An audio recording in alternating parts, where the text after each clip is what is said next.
Huli, pero di kulong. Kim at Paolo spotted na magka-holding hands habang naglalakad sa airport.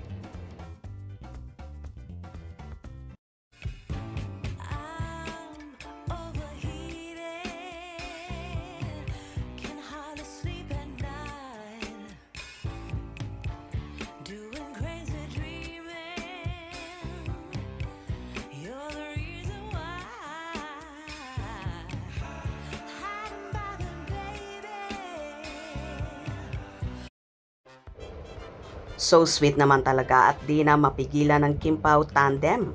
Nina Kim Chiu at Paolo Avellino ang tunay nilang nararamdaman. Kaya kusa itong lumalabas.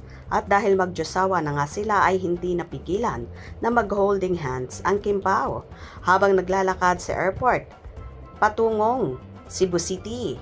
Mabilis lang ang pangyayari na yon at tila nagulat din sila. Kaya naman agad din silang nagbitaw sa pagkakahawak kamay. Ito kasi ang pagpapatunay na real talaga ang pag-iibigan nila at hindi lang pang big screen. Kaya naman tuwang-tuwa ang kanilang supporters at nagbubunyi sa kanilang nasilayan sa lovebirds. Hindi pa kasi umaamin sa publiko ang Kim Pao pero marami ang naniniwala na magjowa na nga sina Kim at Paolo.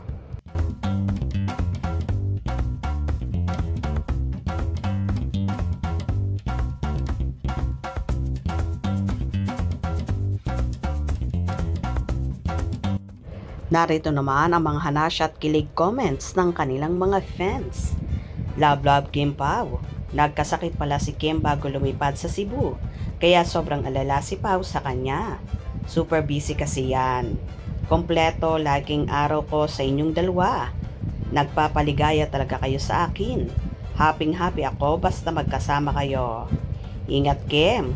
Stay healthy and safe Kim Pao. Kim Pao, I love this. Salamat. Dito ka lang sa aking tabi. Ingat lagi. Pray lagi. God bless you both. Uy, ang sweet. Ingat kayo sa biyahe, Kim Pao. Wow, magkasama na ang Kim Pao. Sana maging maayos na ang taping. Always stay beside me, Kim Pao. Ingat kayo. Good luck sa taping mga lovebirds. Love it. O diba, kaloka at tila hindi na nga napigilan nina Kim at Paolo na maghawak kamay sa publiko. Na ayaw pa man nilang umamin sa publiko sa totoong estado ng kanilang relasyon. Pero obvious naman na magkasintahan na sila.